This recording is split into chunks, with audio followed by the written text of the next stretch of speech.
करूंगा।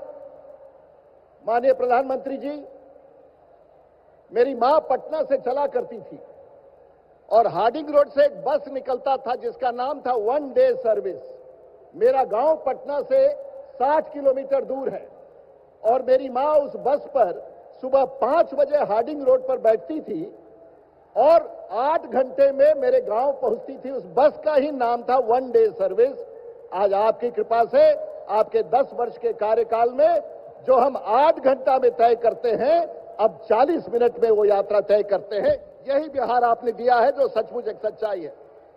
माननीय प्रधानमंत्री जी, आपसे पूछे कि बिहार विकसित कैसे कर गया बिजली के क्षेत्र में, तो बिहार में अगर पूछना हो कि बिजली कहां है, बिहार के किसी घर में अब कोई स्टेबलाइजर नहीं है। अब बिना स्टेबलाइजर का बिजली 24 घंटा बिहार में मिलता है। वो आपका बड़ा देन है और ये सब सच्चाई है।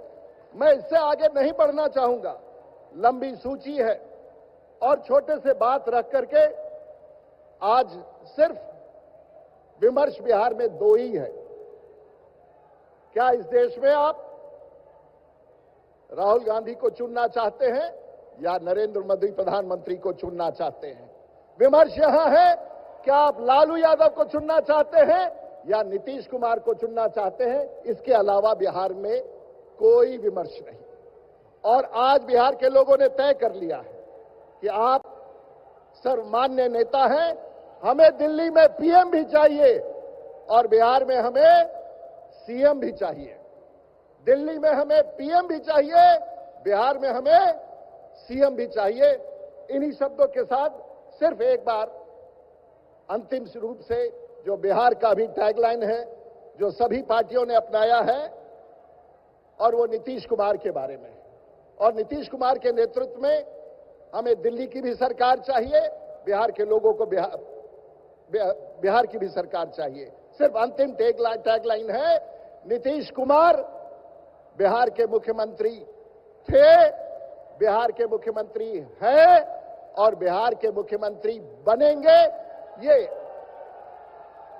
एक बार मेरे साथ दोहराइए, नीतीश कुमार बिहार के मुख्यमंत्री, नीतीश कुमार बिहार के मुख्यमंत्री, नीतीश कुमार बिहार के मुख्यमंत्री। बहुत बहुत धन्यवाद माननीय प्रधानमंत्री जी। आज जो आपका समीकरण है, अटूट संबंध जो आपने दिल्ली में एनडीए की सरकार को जिस खूबसूरती के साथ आप बिहार में लेकर हमारे बीच में आए हैं, अगली सरकार भी भारतीय जनता पार्टी की होगी और देश में आपके नेतृत्व में बिहार बढ़ेगा। इन्हीं चंद शब्दों के साथ फिर से एक बार आपका आभार व्यक्त करते हुए, छपरा की धरती पर आपका स्वागत करते हुए मैं अपनी बात समाप्त करता हूं। बहुत बहुत धन्यवाद। बहुत बहुत धन्यवाद सांसद जी। और अब मैं मंच पे बुलाना चाहूंगी लोजपा आर के राष्ट्रीय अध्यक्ष और केंद्रीय मंत्री श्री चिराग पासवान जी को।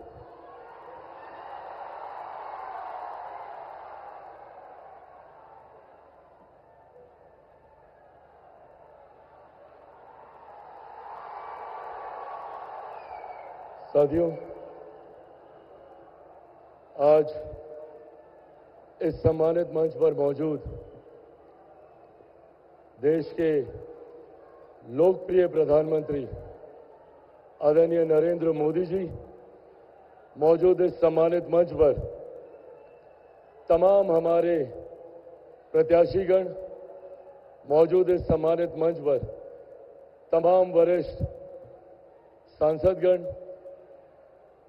साथियों, आज जब यहां आप लोगों के बीच हम मौजूद हैं, आप सब जानते हैं कि बिहार में विधानसभा के चुनाव चल रहे हैं और ये विधानसभा के चुनाव तय करेंगे हम लोगों के आने वाले 5 साल का भविष्य।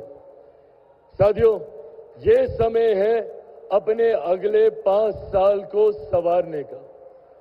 पिछले 10-12 दिनों में जब से नामांकन शुरू हुआ है, जहां जहां भी मैं जा रहा हूं, जहां जहां पे भी हमारी नामांकन सभाएं, चुनावी सभाएं या इस दौरान जिस तरीके से त्योहार आए, दिवाली पे मुलाकातें हो या छठ महापर्व के दौरान सार्वजनिक मंचों पे जाना हो, जहां जहां पे भी जाना हुआ है और जो रुझान मिल रहे हैं, उससे एक बात तय है, एक बात स्पष्ट है कि 14 नवंबर को जब परिणाम आएंगे तो देश में, तो बिहार में एक बार फिर से एनडीए की सरकार बनने जा रही है, इसमें कहीं कोई संदेह नहीं है।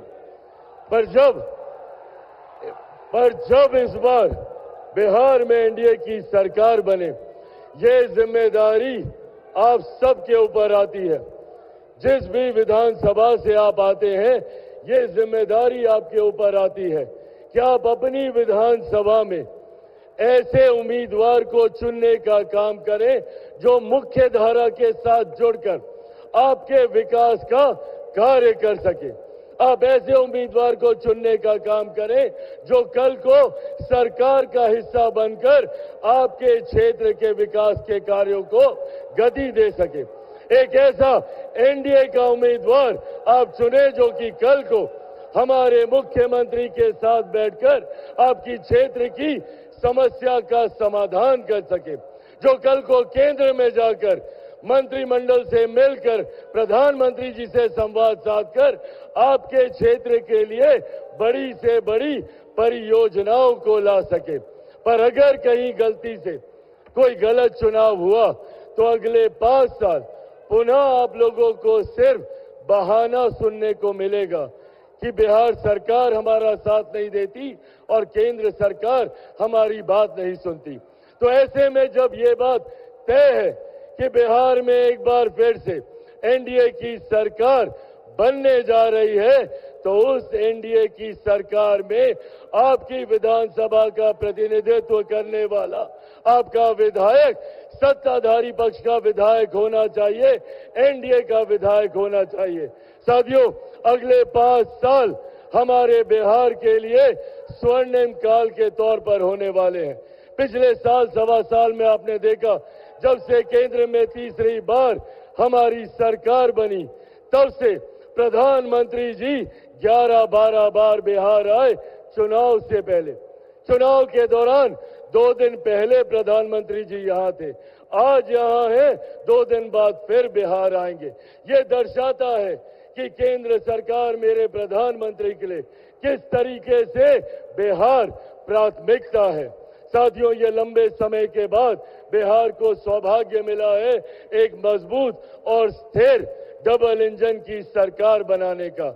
और ये डबल इंजन की सरकार जिसका नेतृत्व बिहार में मुख्यमंत्री नीतीश कुमार जी कर रहे हैं, मजबूत समर्थन जीतन राम मांझी जी कर रहे हैं, उपेंद्र कुशवाहा जी कर रहे हैं, और तो और इस सरकार का समर्थन आपका भाई, आपका बेटा चिराग पासवान भी कर रहा है। मैं चाहता हूं कि इस डबल इंजन की सरकार की व्यवस्था को अगले 5 साल तक ऐसे ही मजबूत और स्थायी रूप से बरकरार रखें। इसीलिए आज आपसे ये आग्रह करके जाता हूं कि अपनी अपनी विधानसभा में जो प्रत्याशी आपके यहां पर मौजूद हैं, उन सबको भारी मतों से विजयी बनाकर बिहार की विधानसभा में भेजकर प्रधानमंत्री जी आदरणीय नीतीश कुमार जी, उपेंद्र कुशवाहा जी, जीतन राम मांझी जी और चिराग पासवान को आप लोग मजबूत करने का काम करें। सब लोगों का आशीर्वाद है ना? सब लोगों का आशीर्वाद है? तो एक बार जोरदार ताली बजाकर अपना आशीर्वाद दे दें। बहुत बहुत धन्यवाद। जय हिंद, जय बिहार। आपसे क्षमा चाहेंगे, धूमल सिंह जो हमारे एकमा के माननीय पूर्व विधायक हैं, उनका परिचय नहीं हो पाया। आप सबको एक बार तालियों के साथ धूमल जी का आप लोग स्वागत करें। बहुत बहुत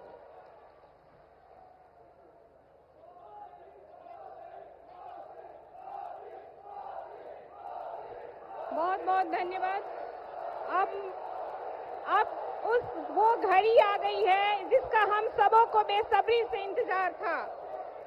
भारतीय संस्कृति के प्रतिमूर्ति, राष्ट्रीय भावना से ओतप्रोत, जन जन की आवाज, भारतीय माटी के सभी गुणों को स्वयं में समेटे हुए एक भारत श्रेष्ठ भारत के पथ के अनुगामी हमारे माननीय प्रधानमंत्री नरेंद्र मोदी जी को मैं आग्रह करती हूं कि वो मंच पर आए और हम सबों का मार्गदर्शन करें।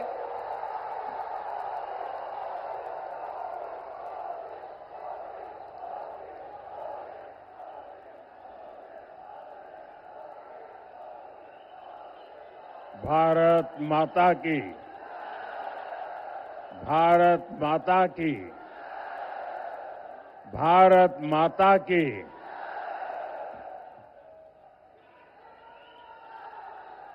मां गंगा, माता अंबिका भवानी, बाबा हरिहरनाथ के ई पवित्र भूमि के हम प्रणाम करत बानी।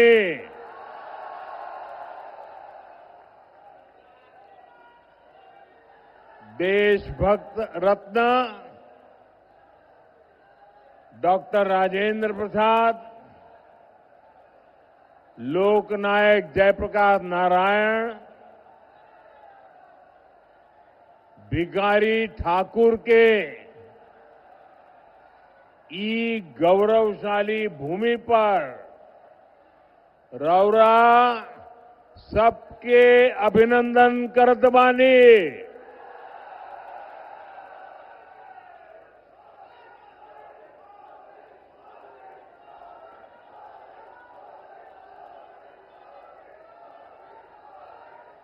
वीर कुंवर सिंह जी की इस पावन धरती पर आप सभी जनता जनार्दन के दर्शन का आज मुझे सौभाग्य मिला है। इतनी विशाल संख्या में हमारी बहनें बेटियां आज हमें आशीर्वाद देने आई है।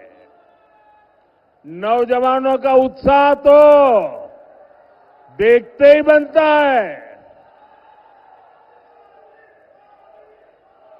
बिहार के मेरे भाई बहनों और खास करके बिहार के मेरे नौजवानों, मैं आज आपको एक गारंटी देता हूं। बिहार के मेरे नौजवानों, आज मैं आपको एक गारंटी देता हूं। आपका सपना ही, आपका सपना ही मेरा संकल्प है।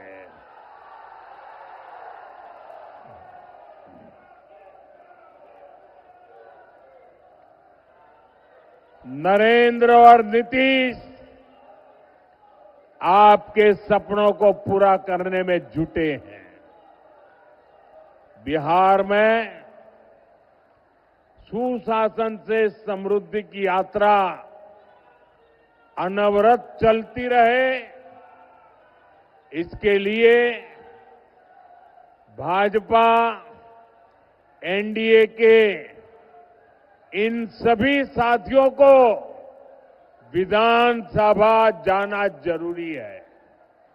और इसलिए मैं आज इन सब के लिए आपके आशीर्वाद मांगने के लिए आपके पास आया हूं।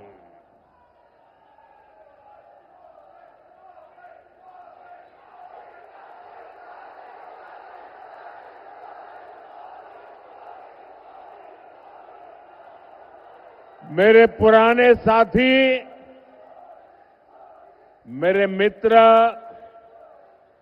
राजीव प्रताप मुझे भी बता रहे थे कि कई लंबे 48 घंटों से बारिश धूम चल रही थी। एक तरफ दिवाली गई, छठ पूजा का इतना पवित्र महत्वपूर्ण त्योहार, और इतनी सारी बारिश, इसके बावजूद भी छपरा का जो माहौल मैं देख रहा हूं, वो यही कह रहा है, फिर एक बार एनडीए सरकार, फिर एक बार, फिर एक बार, फिर एक बार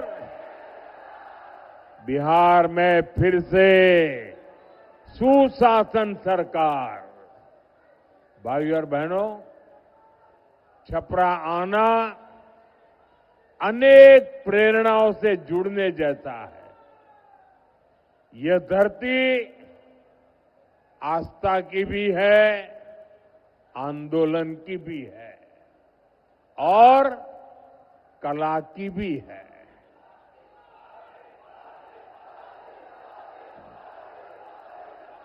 इस मिट्टी में जादू है जो शब्दों को भी जीवंत बना देती है। भिखारी ठाकुर जी ने इसी मिट्टी की महक समाज के संघर्ष और लोक जीवन की पीड़ा को गीतों में पिरोया था। भोजपुरी और समाज की जो सेवा उन्होंने की, वो आने वाली हर पीढ़ी को प्रेरित करती रहेगी। साथियों, मैं भी पूर्वांचल का सांसद हूं।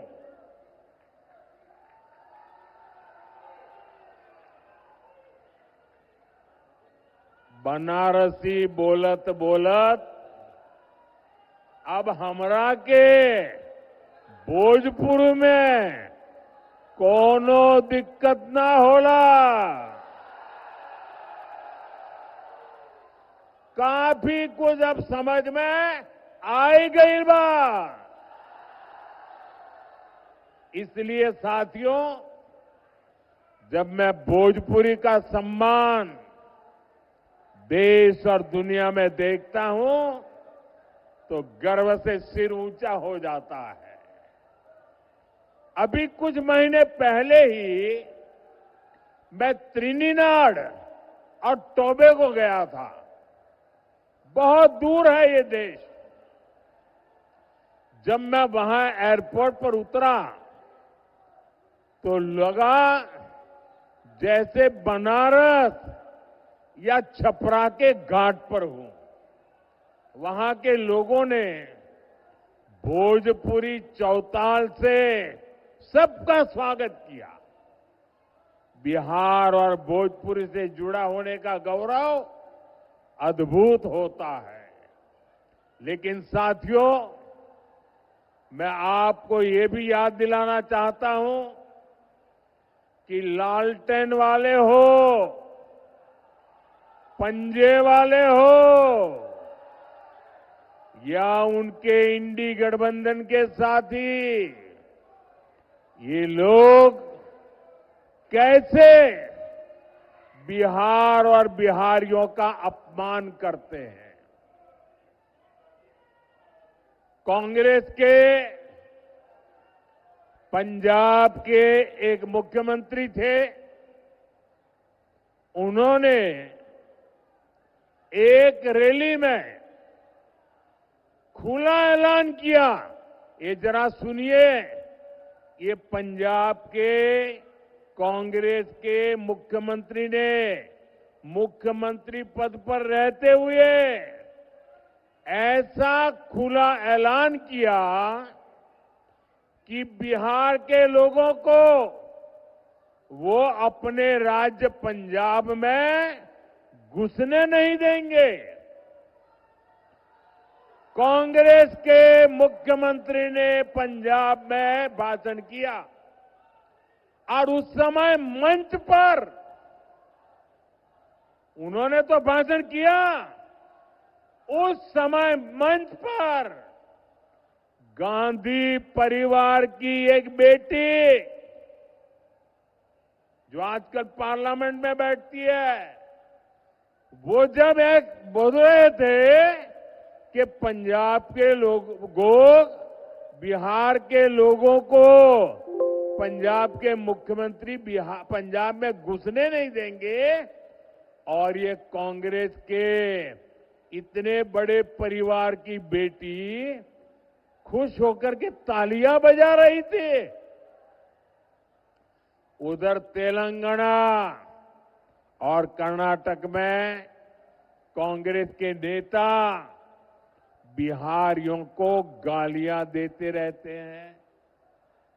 तमिलनाडु में डीएमके के लोग बिहार के मेहनतकश लोगों को प्रताड़ित करते हैं और बिहार में आरजेडी क्या करती है?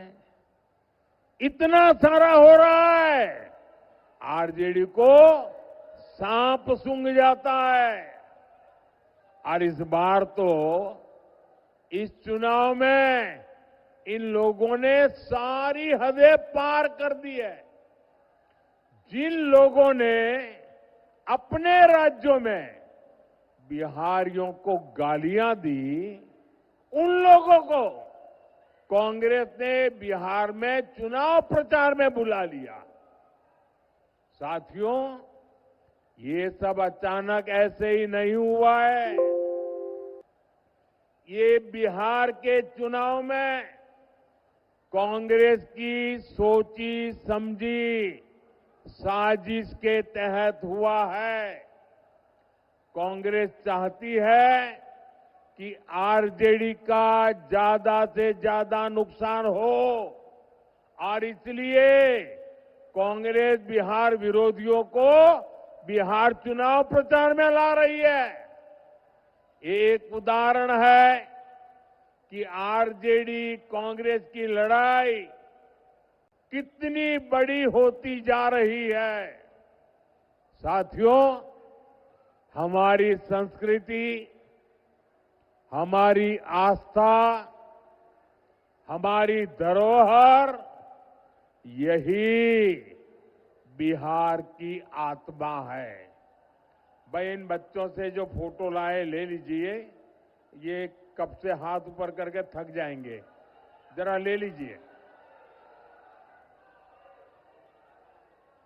एनडीए सरकार विकास भी, विरासत भी, इस मंत्र पर काम कर रही है। जरा एसपीजी के लोग ये कलेक्ट कर ले भाई। हम धरोहर को रोजगार से जोड़ रहे हैं। आप काशी विश्वनाथ धाम या अयोध्या धाम जाइए, वहां हुए विकास के बाद श्रद्धालुओं की संख्या लगातार बढ़ रही है। इससे रिक्शा वाले, टैक्सी वाले, नाव वाले, होटल वाले, खिलौने बेचने वाले, साड़ी बेचने वाले, कपड़े बेचने वाले, सबकी कमाई बढ़ी है। अब यही काम हमारी सरकार यहां छपरा और आसपास के इलाकों में दोहरा रही है। भाजपा एनडीए सरकार यहां हरिहरनाथ कॉरिडोर बना रही है, गंगा घाटों का सुंदरीकरण कर रही है। आने वाले सालों में यहां श्रद्धालुओं के लिए अद्भुत सुविधाएं होगी और साथ ही पर्यटन आधारित रोजगार के नए अवसर भी बनेंगे। साथियों, हमारी सरकार बिहार की धरोहर को कैसे रोजगार से जोड़ रही है, इसका एक उदाहरण गंगा विलास क्रूज है।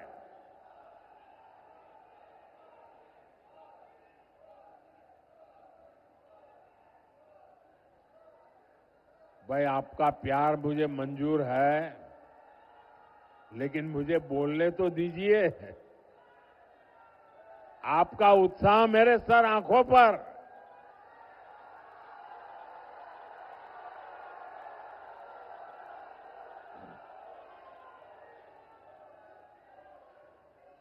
लेकिन मेरी बात आपको घर घर पहुंचानी है और इसलिए आप जितना ध्यान से सुनेंगे, आप जब बूथ में जाएंगे लोगों को बता पाएंगे।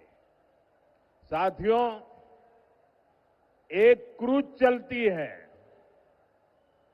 गंगा जी पर चलने वाला एक क्रूज बनारस से बिहार होते हुए बंगाल तक जाता है। आजकल ये क्रूज अभी मुंगेर के आसपास के इलाके में गंगा की लहरों के साथ चलने वाला ये जहाज बक्सर से विक्रमशिला तक बिहार का गौरव दुनिया को दिखा रहा है। नदी के तट पर हमारी संस्कृति कैसे पली बढ़ी, उसके दर्शन होते हैं।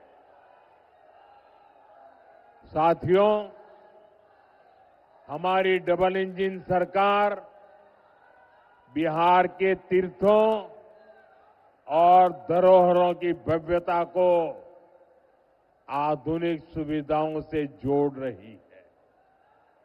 लेकिन आप ये भी याद रखिए, आस्था विरोधी, विकास विरोधी, वोट बैंक की राजनीति और तुष्टीकरण में डूबे आरजेडी कांग्रेस के लोग घुसपैठियों को बचाने के सिवाय कोई काम नहीं कर सकते।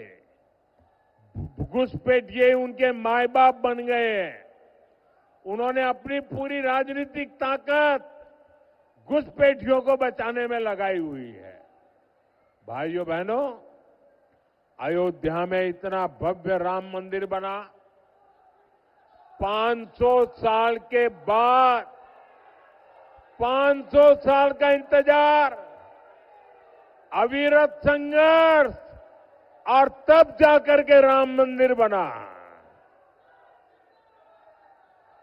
और आप तो गर्व से कह सकते हैं कि छपरा की एक बेटी स्वाति के भजन से दुनिया गूंज उठी थी।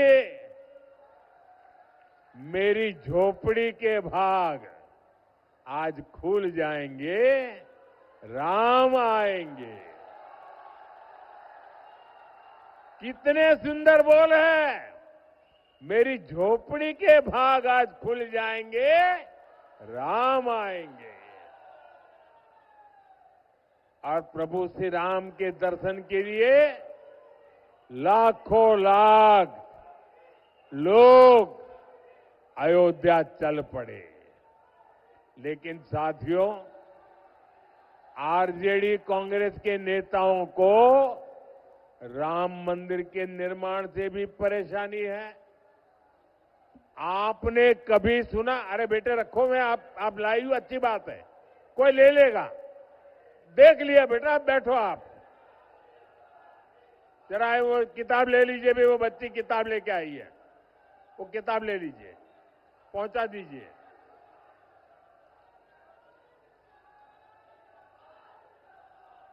थैंक यू बेटा, थैंक यू।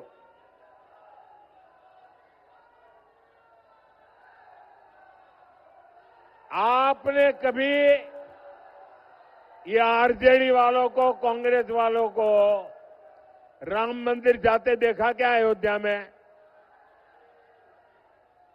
नहीं, क्योंकि उन्हें डर है कि अगर वे अयोध्या में प्रभु श्री राम के दर्शन कर लेंगे तो उनकी वोट बैंक नाराज हो जाएगी, तुष्टीकरण का गणित बिगड़ जाएगा, एक घुसपैठिए उनके माथे पर चढ़ जाएंगे। साथियों, पिछले साल जनवरी में प्राण प्रतिष्ठा के बाद से राम मंदिर के दर्शन के लिए 6 करोड़ 65 लाख से ज्यादा लोग अयोध्या जा चुके हैं। यानी करीब 2 करोड़ लोग अयोध्या गए हैं। देश विदेश के लोग वहां पहुंचे हैं। देश के कोने कोने से गरीब, दलित, पिछड़े, हर कोई रामलला के दर्शन के लिए गया है। और अब तो जब रामलला के दर्शन के लिए जाते हैं ना, तो निषाद राज के दर्शन होते हैं, वाल्मीकि जी के दर्शन होते हैं, सबरी माता के दर्शन होते हैं। लेकिन भाइयों और बहनों, आरजेडी कांग्रेस के लोगों को विदेश में घूमने की फुर्सत है, लेकिन 500 साल के इंतजार के बाद जो भव्य मंदिर बना, उसे देखने की इनकी इच्छा नहीं होती है। जो लोग आपकी आस्था का सम्मान नहीं कर सकते, वो कभी भी यहां आस्था के स्थलों का विकास नहीं कर सकते। और आप लोगों ने कल ही देखा है कैसे आरजेडी कांग्रेस ने छठी मैया का भी अपमान किया गया है। साथियों, बिहार का ये चुनाव यहां के नौजवान बेटे बेटियों के भविष्य के लिए जो पहली बार वोट देने जा रहे हैं, उनके लिए बहुत महत्वपूर्ण है। मैं सभी नौजवानों से कहना चाहता हूं, सभी मतदाताओं से कहना चाहता हूं, आपको अपने वोट की ताकत पहचाननी है। मेरे नौजवान साथियों, आपके माता पिता के एक वोट की ताकत क्या थी, मैं आज आपको बताना चाहता हूं। आपके माता पिता के एक वोट ने, वो वोट की ताकत ऐसी थी कि बिहार को जंगल राज से मुक्ति दिलाई और बिहार को जंगल राज को बदल करके सुशासन की ओर ले गए। ये आपके पिताजी के वोट की ताकत थी, आपके माताजी के वोट की ताकत थी। अब बारी आपकी है। अब बिहार के नौजवानों का एक वोट सुशासन को समृद्धि में बदलने का अवसर है। और इसलिए मेरे साथियों, आपके माता पिता ने जंगल राज से मुक्ति के लिए वोट दिया था। नौजवानों ने अब सुशासन से आके निकल करके समृद्धि के लिए वोट करना है, विकसित बिहार के लिए वोट करना है।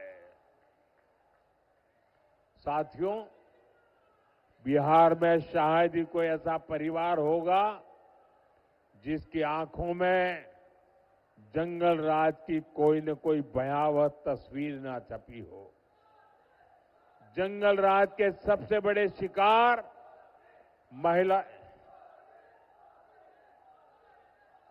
जंगल राज के सबसे बड़े शिकार महिलाएं रही है, बच्चे रहे हैं। आजकल के युवा जब दलित आईएएस अफसर की पत्नी के साथ जो हुआ था, वो जानेंगे तो शहर उठेंगे। मैं बिहार की बात कर रहा हूं, जंगल राज के समय की बात कर रहा हूं, आईएएस अफसर की बात। और ये 1998 की बात है।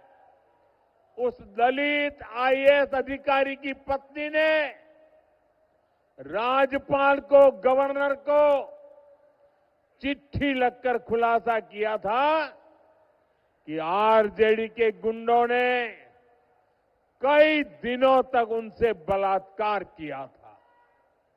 आरजेडी गुंडों ने परिवार के अन्य महिलाओं को भी नहीं बख्शा था, उन्हें भी प्रताड़ित किया था। साथियों, आरजेडी की सरकार में मुख्यमंत्री कार्यालय भी माफियाओं का कार्यालय बन गया था। सरकार चलाने वाले तक जंगल राज में सुरक्षित नहीं थे।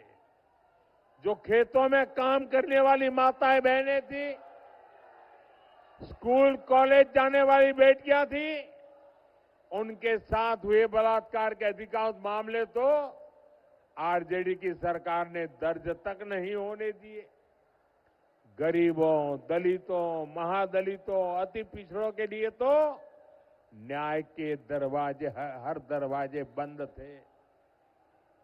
आजकल बिहार में आरजेडी के समर्थक जिस तरह अपने गानों में धमकियां दे रहे हैं, उनमें भी आपको जंगल राज की झलक मिलेगी। साथियों, ये आरजेडी, कांग्रेस, लेफ्ट वाले आजकल उद्योग और फैक्ट्री को लेकर झूठ पर झूठ बोल रहे हैं, लेकिन इनकी सच्चाई भी आज के युवाओं को जानना जरूरी है। साथियों, एक समय था जब मढ़ौरा बिहार का फलता फूलता औद्योगिक केंद्र था। एक गुलामी के कालखंड से ही औद्योगिक सेंटर था और यहां बनता लेमन जूस, ये नई पीढ़ी को पता नहीं होगा। लेमन जूस पुराने सबको याद होगा, मुझे याद है। मैं जब बच्चा था, हमारे गांव की स्कूल में खेलने जाते थे ना, तो हमारे टीचर ये लेमन जूस की एक गोली देते थे। वो लेने के लिए हम इंतजार करते थे, हमें गोली मिलेगी। वो यहां बनती थी। ये बिहार ही नहीं, देश भर के बच्चों की पसंदीदा टॉफी होती थी। मढ़ौरा की लेमन जूस, यहां की चॉकलेट देश भर में सप्लाई होती थी। लेकिन फिर जंगल राज आ गया। रंगदारी, फिरौती, प्रोटेक्शन मनी, आरजेडी के ऐसे भली भांति के गुंडा टैक्स लगते गए। लाल झंडा गैंग ने काम बंद करवा दिया और अंग्रेजों के जमाने में बनी लेमन जूस बनाने वाली मॉर्टन फैक्ट्री बंद हो गई। ये सिर्फ एक फैक्ट्री का उदाहरण नहीं है, ऐसी कई मिलें और फैक्ट्रियां जंगल राज ने बंद कर दी और देखते ही देखते यहां काम कर रहे हजारों लोग बेरोजगार हो गए। उनको पलायन होने के लिए मजबूर होना पड़ा। आपको भूलना नहीं है, आज भी जब उद्योगों से जुड़े लोग, निवेश करने वाले लोग आरजेडी और लाल झंडा जैसे जब सुनते हैं ना, तो आने से 50 बार सोचते हैं, दूसरे राज्य में चले जाते हैं। साथियों, एनडीए सरकार मढ़ौरा के उस गौरव को फिर से लौटाने में जुटी है। मढ़ौरा की रेल फैक्ट्री इसका उदाहरण है। एनडीए की डबल इंजन सरकार के कारण आज मढ़ौरा में बने इंजन विदेशों में निर्यात हो रहे हैं। अफ्रीका के देशों की ट्रेनें हमारे मढ़ौरा में बना इंजन चला रहा है। बिहार में बना इंजन आज दुनिया में काम आ रहा है। मैं आपको विश्वास दिलाता हूं, हमारा मढ़ौरा, हमारा सारण, हमारा बिहार फिर से मेड इन इंडिया की शान बनने वाला है।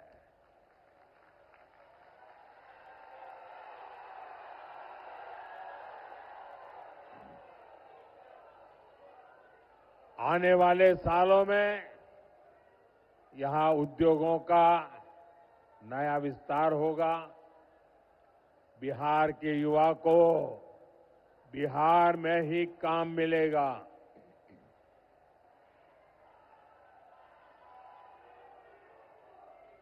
लेकिन साथियों, आपको ध्यान रखना है, जंगल राज वाले शिकारी, जंगल राज वाले शिकारी आपको लगातार भ्रमित कर रहे हैं, लालच दे रहे हैं। आरजेडी घोषणा, कांग्रेस ने अपना घोषणा पत्र वो ये घोषणा पत्र नहीं है, उन्होंने अपनी रेट लिस्ट जाहिर की है। इनकी हर घोषणा के पीछे का असली मकसद रंगदारी, फिरौती, लूट खसूट, भ्रष्टाचार, यही सब है। इसलिए मेरे साथ इस संकल्प को दोहराइए, जंगल राज से दूर रहेगा बिहार। मेरे साथ दोहराएंगे, मेरे साथ दोहराएंगे, सबके सब दोहराएंगे। मैं कहूंगा जंगल राज से दूर रहेगा बिहार। आप कहेंगे फिर से एनडीए सरकार, आप कहेंगे फिर से एनडीए सरकार। जंगल राज से दूर रहेगा बिहार, जंगल राज से दूर रहेगा बिहार, जंगल राज से दूर रहेगा बिहार। साथियों, मैं देख रहा हूं यहां इतनी बड़ी संख्या में हमारी माताएं बहनें आई हैं।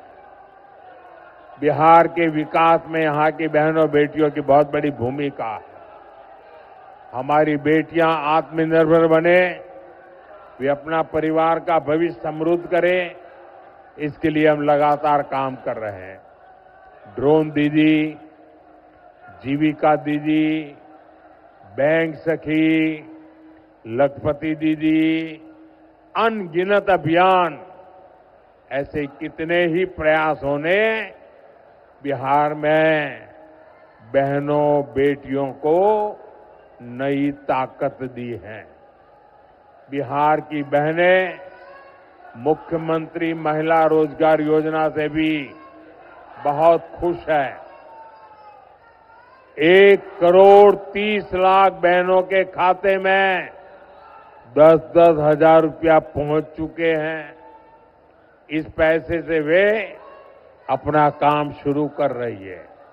और मैं आपको एक और बात कहूंगा, जब यहां फिर एनडीए सरकार बनेगी तो मुख्यमंत्री महिला रोजगार योजना के तहत और भी अधिक मदद दी जाएगी। साथियों, बिहार के नौजवानों को रोजगार के लिए भी हमारी सरकार लगातार काम कर रही है। बिहार में भी करीब 2 करोड़ मुद्रा खाते हैं। और आप जानते हैं ये मुद्रा योजना के तहत बिहार के नौजवानों को कितना पैसा मिला है? ये राशि है, अकेले बिहार की बात मैं बताता हूं, 2,80,000 करोड़। 2,80,000 मतलब करीब करीब 3 लाख करोड़ रुपया। ये पैसे बिहार के नौजवानों को मुद्रा लोन से मिले हैं। दलित, महादलित, पिछड़े, अति पिछड़े परिवारों को इससे बहुत फायदा हुआ है। साथियों, जिसको किसी ने नहीं पूछा, मोदी उनको पूजता है।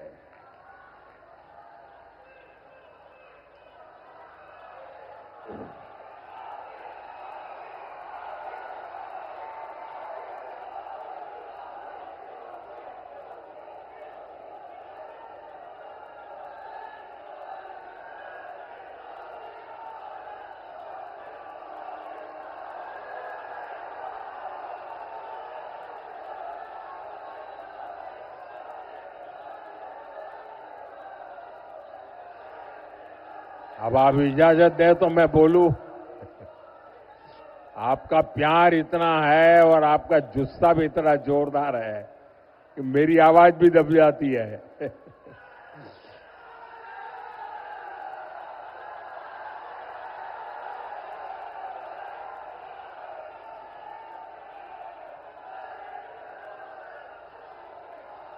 साथियों,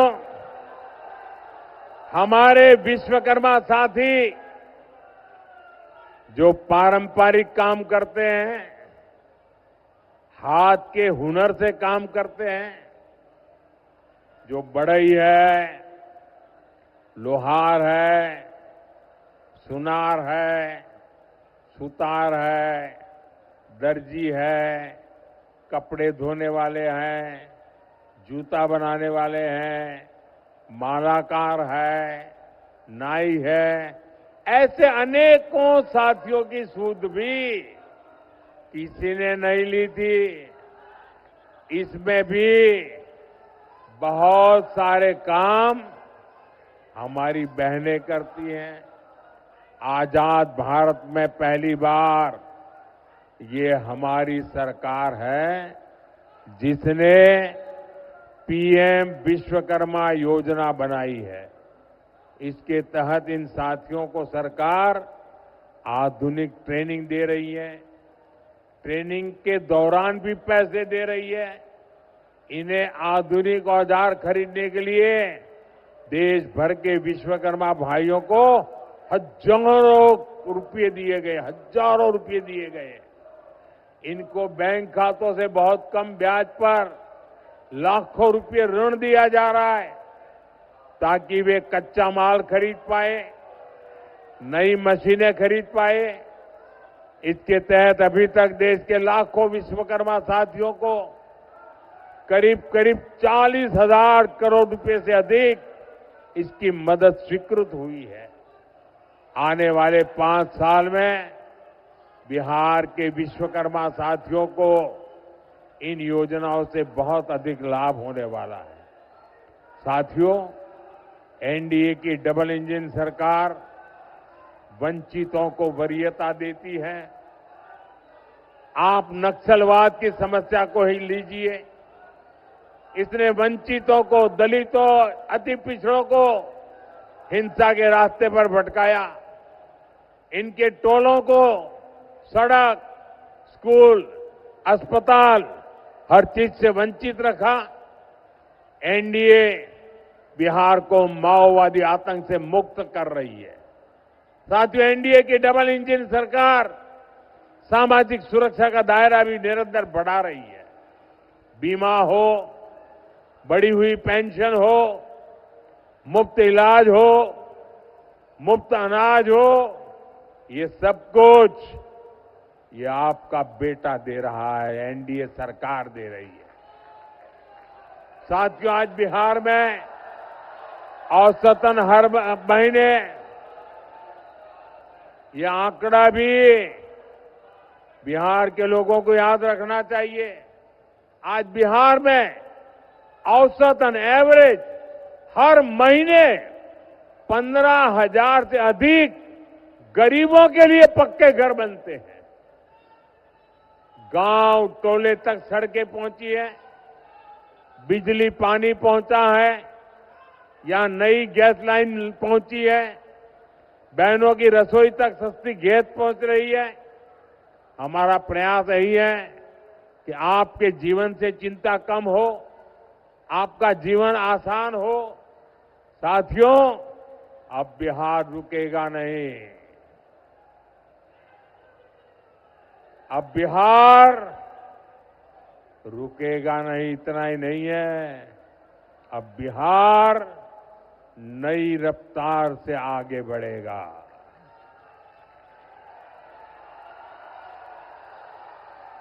अब मतदान के दिन 6 नवंबर के लिए ज्यादा समय नहीं है। आपको याद है आपके यहां मतदान किस तारीख को है? मतदान की तारीख कौन सी है? मतदान की तारीख कौन सी है? मतदान की तारीख कौन सी है? मतदान के दिन अपना गांव छोड़ करके कोई जाओगे नहीं ना? शादी ब्याह हो तो भी नहीं जाओगे ना? कोई भी काम आ पड़ा नहीं जाओगे ना? गांव में ही रहोगे ना? मतदान करके ही रहोगे ना? गांव के सब लोगों से मतदान करा के रहोगे ना? कब करना है मतदान? कब करना है मतदान? कब करना है मतदान? देखिए, अभी छठ पूजा की वजह से बाहर से जो साथी गांव आए हैं, उनसे भी जरा मेरा संदेश पहुंचाना, मेरा संदेश पहुंचाओगे? जो लोग बाहर से छठ पूजा मनाने के लिए अपने गांव आए हैं ना, मेरा एक संदेश उनको पहुंचाओगे? पहुंचाओगे?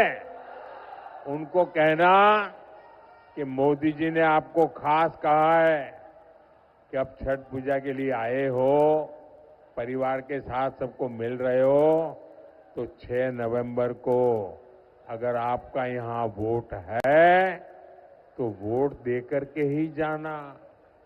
कह दोगे? लेकिन उनको ये भी कहना, जाने की जल्दी मत करना। 6 नवंबर को वोट देकर के भागना मत। उसके बाद जब एनडीए सरकार का शपथ समारोह होगा ना, उसमें भी आना है। क्योंकि ये इस बार का जो मुख्यमंत्री का शपथ समारोह होने वाला है ना, एनडीए के मुख्यमंत्री का शपथ समारोह बहुत खास है। क्योंकि ये शपथ समारोह सिर्फ मंत्री और मुख्यमंत्री मंत्रियों को बिठाने का शपथ समारोह नहीं है। ये शपथ समारोह तो विकसित बिहार बनाने का शिलान्यास है।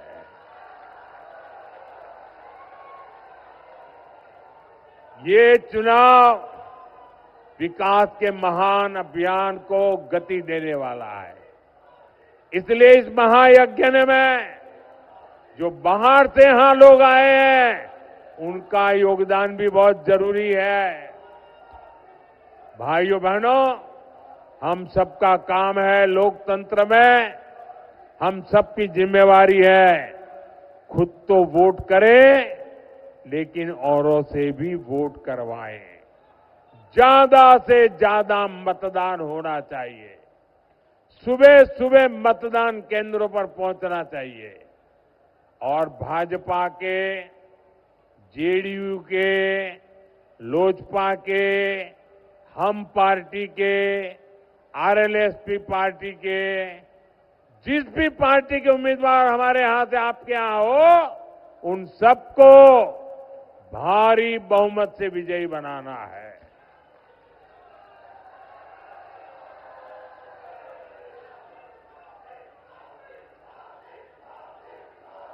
मैं मेरे उम्मीदवार जो चुनाव लड़ रहे हैं, उनसे आग्रह करूंगा जरा आगे आ जाए। जो उम्मीदवार चुनाव लड़ रहे हैं वो आगे आ जाए।